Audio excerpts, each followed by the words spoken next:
Continuando então a nossa segunda parte do vídeo, né? Nós terminamos antes falando sobre a projeção dessa peça no plano vertical, no plano horizontal e no plano lateral. Então, ou seja, a vista superior, a vista lateral e a vista frontal. Agora, a gente vai começar a falar, então, de outros elementos em projeção.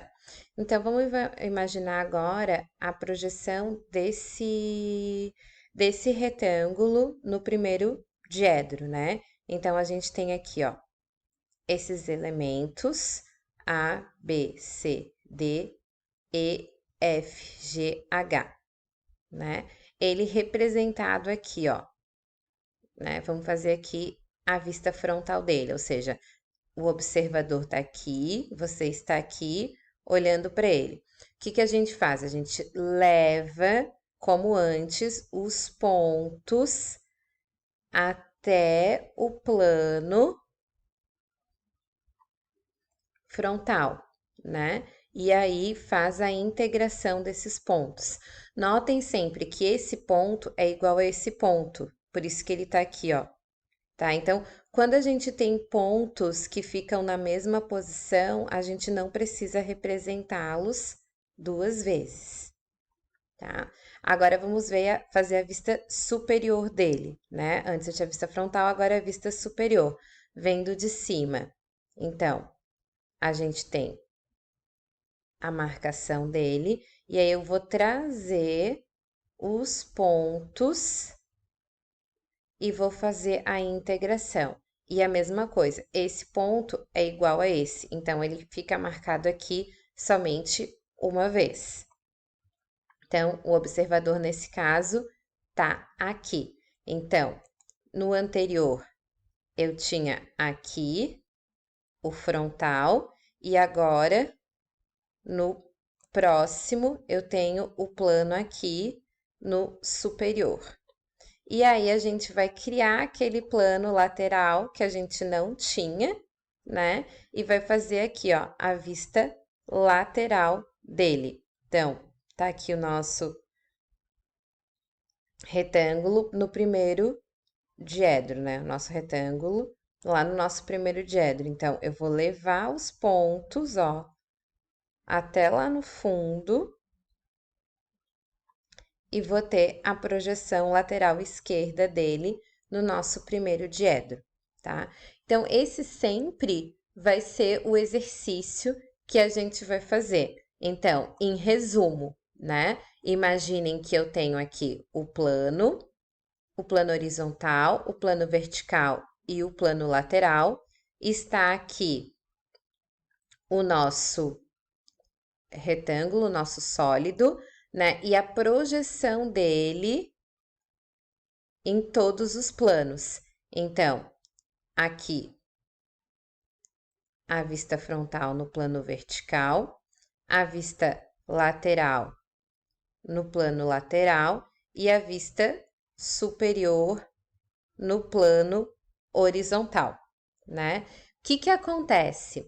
Quando eu traço um plano aqui, ó, o plano vertical, por exemplo, eu posso simplesmente trazer essas linhas que são projetantes auxiliares para os demais planos, ó. E aí a integração delas vai me dar exatamente a minha representação no plano vertical, horizontal e lateral, ou seja, a partir do momento que eu tracei um, as demais, ó, eu vou traçar elas em extensão e no momento em que elas se cruzarem, o que eu vou ter de cruzamento vai ser a projeção no meu plano. Então, vou mostrar aqui para vocês de novo, ó.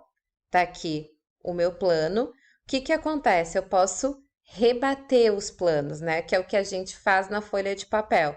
Na folha de papel, eu não consigo trabalhar dessa forma. Eu trabalho com o rebatimento dos planos.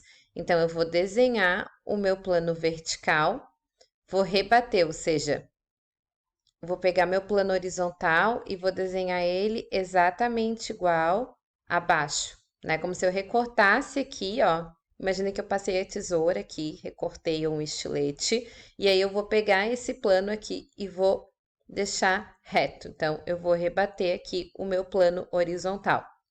Então, é isso que eu tenho meu plano vertical e o meu plano horizontal aqui rebatido. O meu próximo passo é rebater o meu plano lateral. Como eu já cortei aqui, eu vou desdobrar esse pedaço e vou trazer para cá.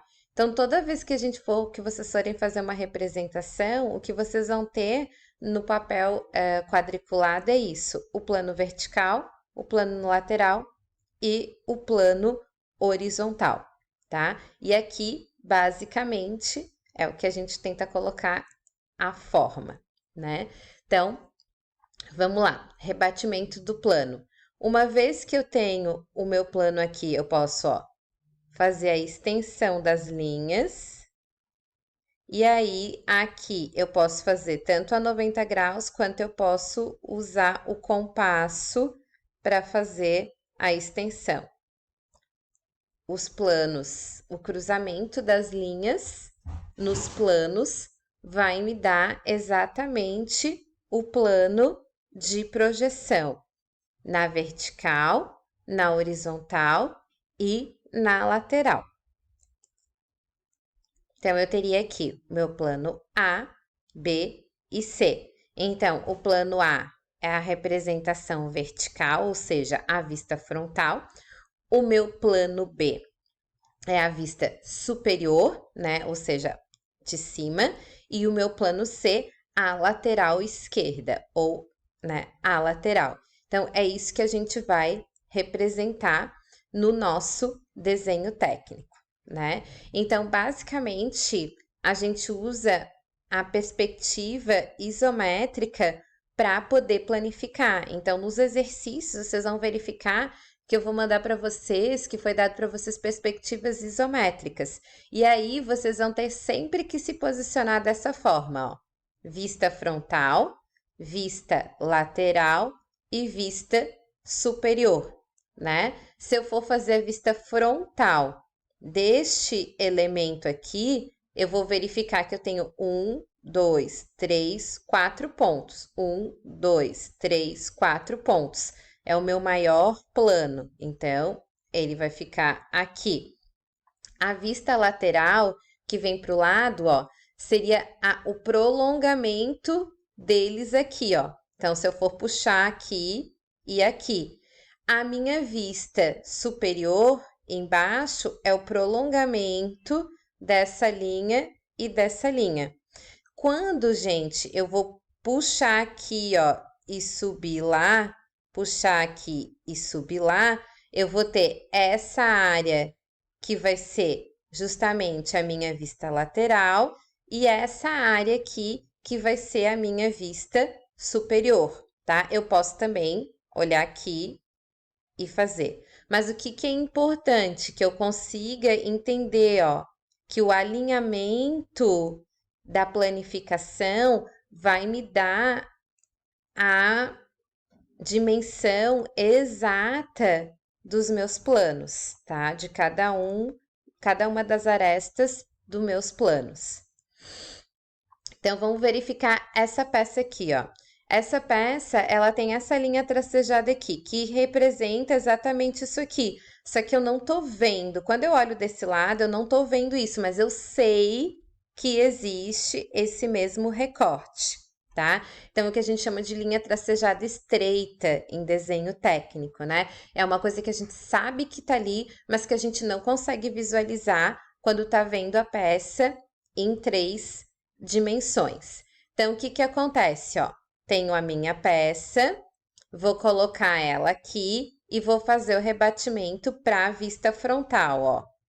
De novo, todos os pontos são levados para o meu plano, para fazer a minha vista frontal. E, inclusive, esse aqui, que lá no fundo, né, gerou a minha linha tracejada. Na vista superior, a mesma coisa. Então, eu vou olhar de cima e vou levar todos os pontos para o meu plano, tá? Aqui é a minha vista superior. Na minha vista lateral esquerda, eu vou estar olhando daqui, ó. Então, eu só vou ver isso, dado que tudo tem a mesma altura. Porém, eu vou ter essa linha tracejada aqui, ó, que está representada lá, porque vai representar esse rebaixo que eu tenho aqui na peça, ok? E aí, a montagem dos nossos planos, tecnicamente falando. Então, esse aqui levado para lá tá representado aqui, bonitinho, né? Dimensão na verdadeira grandeza, traz para cá. Aí, ele visto de cima, aqui, ó. Imaginem vocês olhando de cima. Para cá,